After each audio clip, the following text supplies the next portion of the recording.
"Get out, Dad. You're fired." My son, Jason, spat the words, his eyes glittering with cold contempt. For 11 years, I'd built his company, sacrificing my time, my marriage, my health. And now he was tossing me out like yesterday's trash over a petty argument. I didn't argue. I didn't beg. I just started packing my things. But a plan was already forming. There was a document in his safe. Proof of everything rotten he'd done. Thursday, I'd take it. And I wouldn't just walk away. I'd burn down everything he'd stolen from me. Before we continue, please subscribe to the channel and tell us where you're watching from in the comments. The conference room buzzed with tension. The projectors hummed, blending with Jason's voice. "You're stuck in the past, Dad." He snapped, his Rolex catching the light as he jabbed a finger at me. Papers, some stamped confidential, littered the table. I sat rigid, knuckling white around a folder. 11 years of my life had built Bright Path Solutions, and now my own son was tearing it apart. Claire, his right-hand woman, leaned back in her chair, her earrings glinting like little daggers. "Frank, your audits are slowing us down," she said smoothly, her tone dipped in venom. "We need agility, not bureaucracy." The others shifted in their seats, avoiding my eyes. A room full of people I'd mentored, now silent. "You're fired." The words cut through the air like a blade. His eyes, cold, unyielding, held none of the boy I'd raised. Gasps rippled through the room, but no one spoke. I rose slowly, my chair scraping the floor, the folder trembling in my grip. "Fired." I repeated quietly. "You forget who built this company, Jason." He smirked and tossed my folder onto the table. Pages fluttered to the floor like broken wings. "Progress doesn't care about your sacrifices, old man." Claire's lips curled in silent agreement. I turned, my steps deliberate, walking out, the glass walls to my reflection back at me, a ghost in a place I created. In the hallway, eyes avoided mine. My office door stood ajar, my sanctuary violated. On my desk, Ellen's photo smiled up at me, a relic from better days. I slipped it into my pocket, leaving behind the awards and trophies. As I passed Claire's desk, a folder marked confidential caught my eye. A spark flickered in my mind. From the conference room, Jason's voice drifted out. "Now we're free," he murmured to Claire. "Free from what? From me? From the truth?" The elevator doors closed, sealing me inside with my reflection. Ellen's photo warmed against my chest. He thought he'd won.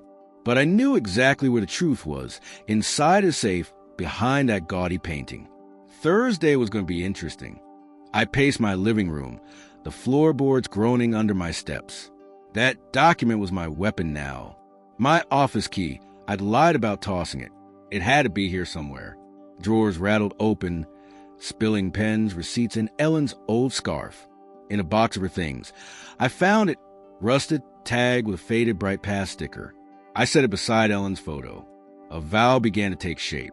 At the table, I scribbled down names, people who could help, a journalist I trusted, a lawyer who owed me. When I dialed a lawyer, his voice was gruff. "Frank, you okay?" "I'm fine." I lied. "Need advice. Jason's hiding something financial." A pause. "Be careful. He's not the kid you raise." His warning lingered as I hung up. Was I really ready to destroy my own son? The question twisted in my gut, but Ellen's face steadied me. She'd want justice, not mercy. I pictured that safe, its combination already a puzzle I could solve. The document inside wouldn't just expose Jason. Claire would go down with him. My coffee cup tipped over, brown liquid pooling across the table. A mess, like what was coming. I grabbed my coat, the key cold in my palm. Tonight, I'd take back what was mine. The back door of Bright Path Solutions loomed ahead, its metal frame slick from the evening rain. My old key bit into my palm as I gripped it. The alley was empty, except for a stray cat darting past. The image of Jason's safe flashed in my mind, that ugly abstract painting above his desk. A month ago, I'd seen him shove the report inside, his hands trembling.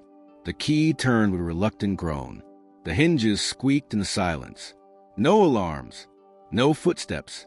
I slipped inside. The corridor was dark, lit only by flickering exit signs. My shoes whispered across the tiles. Each step a gamble. Cameras blinked above me. But I knew their blind spots. Years in this place had taught me everything. At the end of the hall, Jason's office door loomed, polished wood, smug and unwelcoming. My heart pounded, but my hand stayed steady. Inside, the room smelled of his cologne, sharp, arrogant. The painting came down with a soft scrape as the frame grazed the floor. The safe waited. I tried Jason's birthday. The bitter irony. Click. Inside, the report lay ready. Numbers screamed fraud, tax evasion, offshore accounts, enough to bury him. A photo slipped out, Jason and Claire, smiling like they owned the world. My jaw tightened. I stuffed the report into my jacket. Footsteps. Heavy. Deliberate. A guard. I slid under the desk, knees scraping the carpet. The door creaked open. A flashlight's beam swept across the room, grazing the painting leaning against the wall. All clear, the guard muttered into his radio.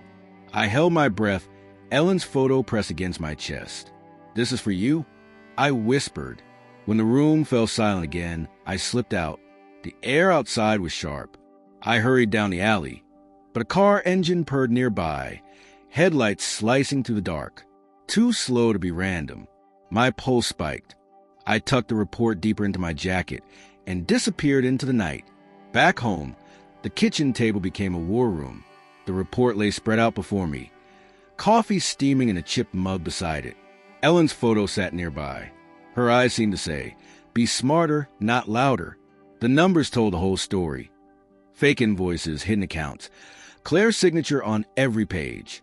Jason was the face, but she was the brain. I traced the lines with my finger, anger simmering. 11 years of my life, and they turned it into a lie. Not anymore. I scanned the pages, making a copy on my old printer. The original went into my home safe. Ironic, hiding their secrets in one of my own. My pen scratched a short list. Journalist, lawyer, proof. I called Mark, an old reporter friend. Got something big, I said, voice low.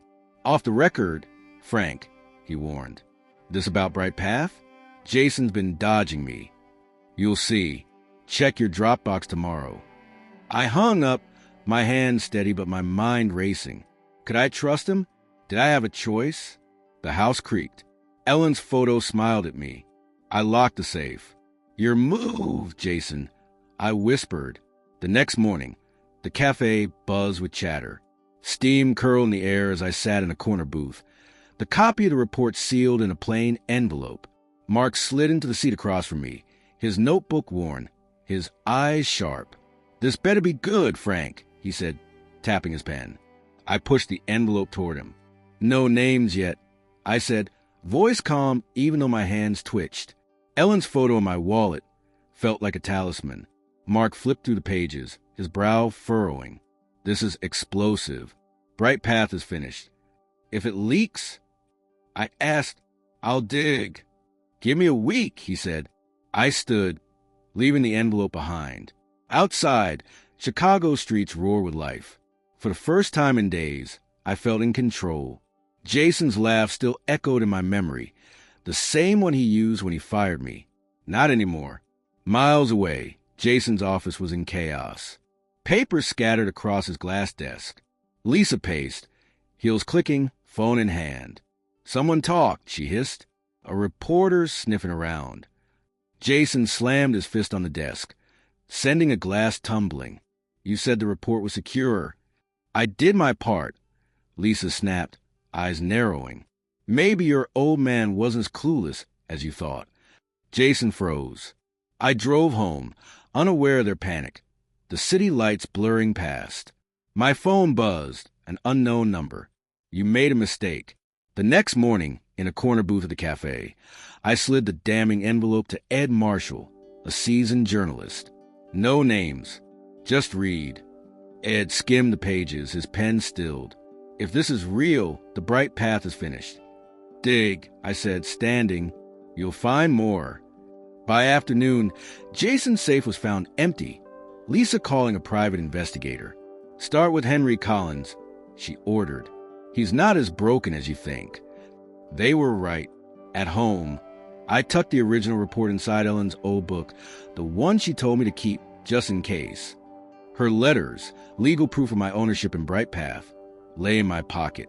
Clara, my lawyer, read them and nodded. We can file. It's solid, but Jason won't go quietly. I don't want to be quiet, I said. I want the truth. Court day. Jason sat across from me, fury barely contained. Lisa whispered in his ear, eyes darting like a trapped animal. The judge listened as Clara presented Ellen's letters. Jason shouted, "He's lying." The judge slammed the gavel. Bright Path Solutions is restored to Henry Collins. Jason Collins and Lisa Wilson, guilty of fraud. Handcuffs clicked. Jason's protest rang hollow. Lisa's defiance broke. Her head bowed. Outside, the press swarmed. The Bright Path was finished. Justice, not joy, filled me. That evening, I visited Ellen's grave. It's over, I told her. The company's mine again. They're done.